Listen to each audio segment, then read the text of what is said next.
Hey Deb, this is Dusty. Since you're late, since it's so late, I just wanted to make a quick video for you, kind of going over the features. That way I can send it to you and you can have it later and we can get you out of here a little quicker. So I'm going to go over features. Down here, I'm pretty sure you figured this out. That first knob right there, that controls the mirrors, angles, and all that stuff. So you adjust that. It's a little joystick. Turn it left like it is right now to adjust the left mirror. Turn it right to adjust the right mirror. That's the lock button window, or window button, so that way you can't roll any of the windows down when that's locked. Next to that is the lock and unlock the door button. And then the automatic window rollers. So if you push those down hard, they will roll the window all the way down automatically. So super nice, easy. You just punch that button and you can roll it down. Moving over here, I've got this toggle switch here to the center position. It says door. That is gonna now, anytime you open up the doors, the lights in the back of the bed, like that one right there, will turn on. And anytime you close the doors, those lights will turn off.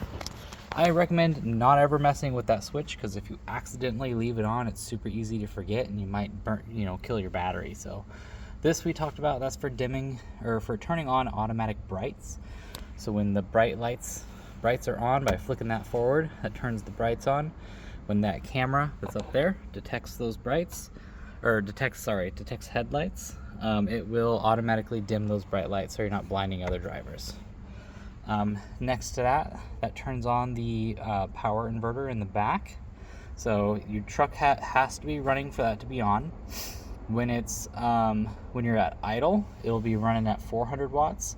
If you're driving and you have that on, it'll only run at 100 watts. So it conserves the power that it needs for the truck. That's turning on that power inverter that's underneath the lot right there, that kind of white yellowish sticker.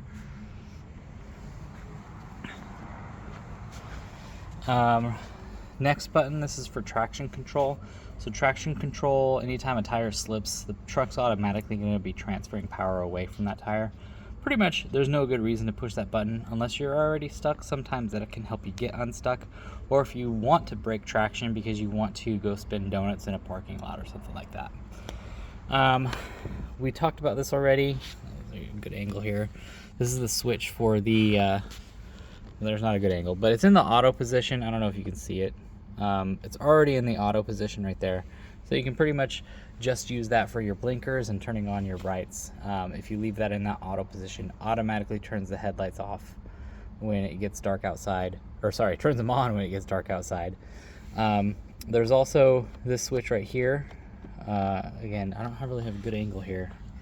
There we go. So that's for your fog lights. So that's how you turn them on and off right there.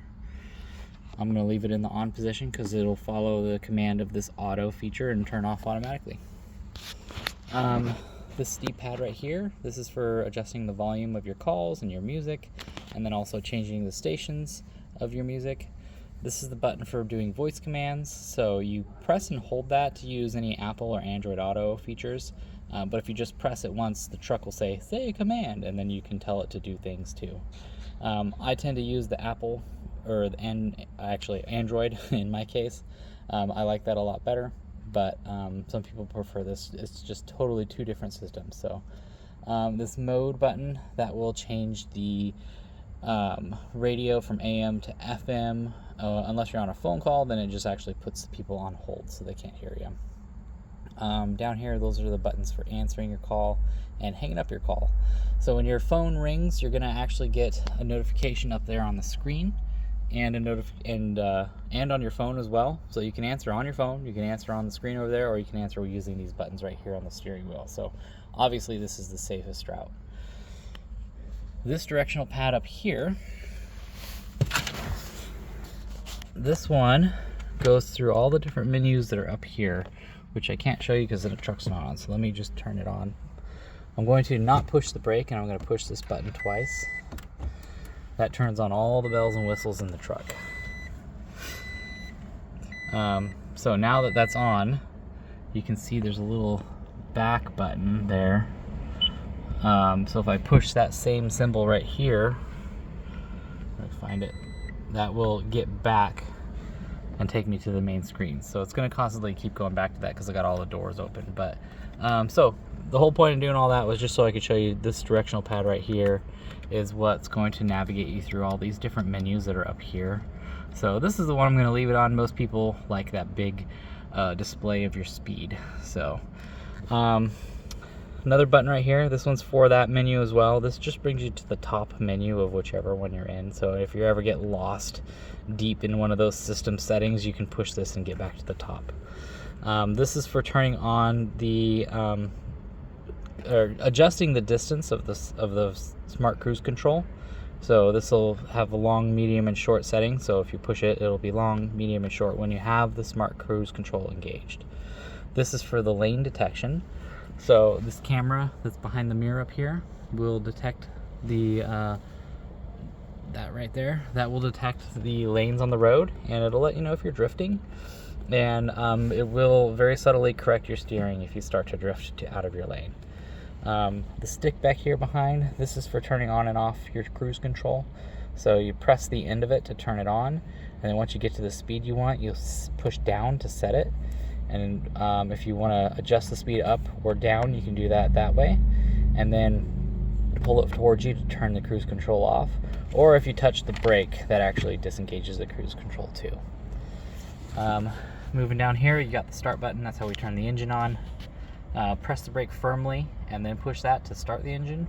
Or if, I don't know if you noticed, but I pressed it twice without pushing the brake, and that turned on the vehicle to accessory mode. So the engine's not on, but the radio is, all the lights inside the cabin, everything is on.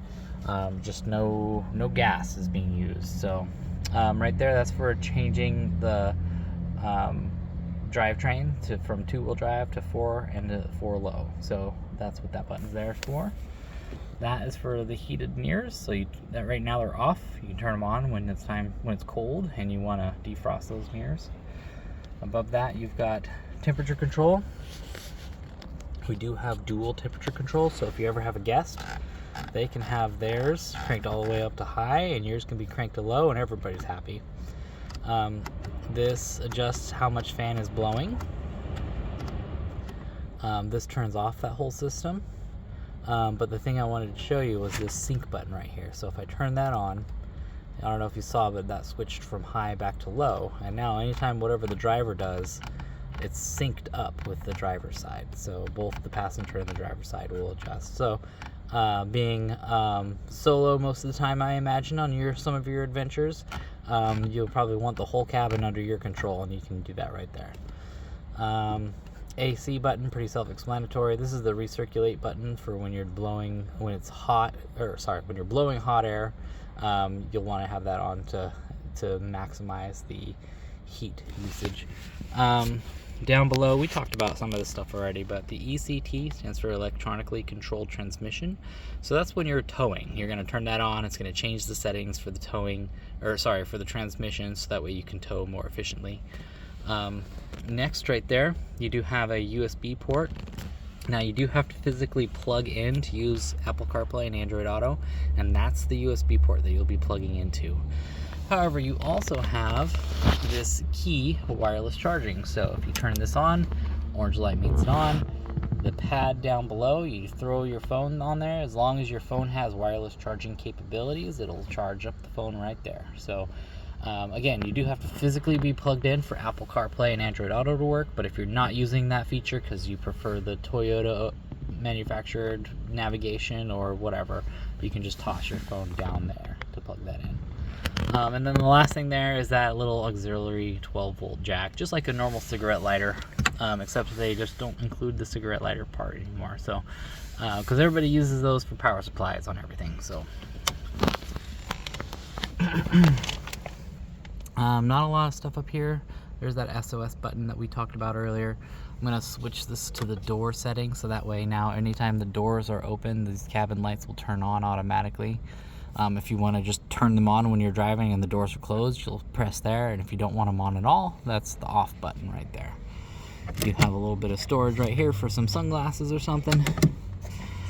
You do have a sun visor as well right here. What's cool about this is when you unclip this, this thing slides. So when you put it over here and there's that gap right there and the sun is shining right through that gap, you can slide it over.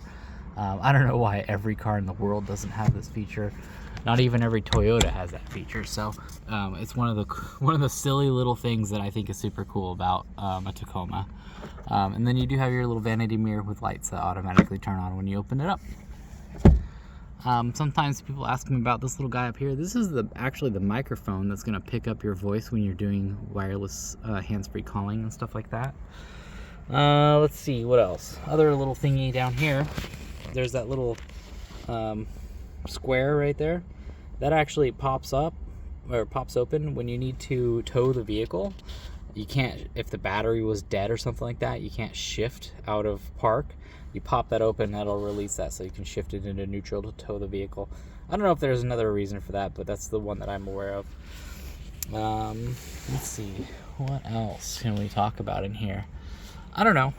If you think of any questions, I think that was pretty thorough. There's not a ton of crazy things going on here. It's a pretty basic truck like you were looking for. So if you have any questions at all, please give me a call.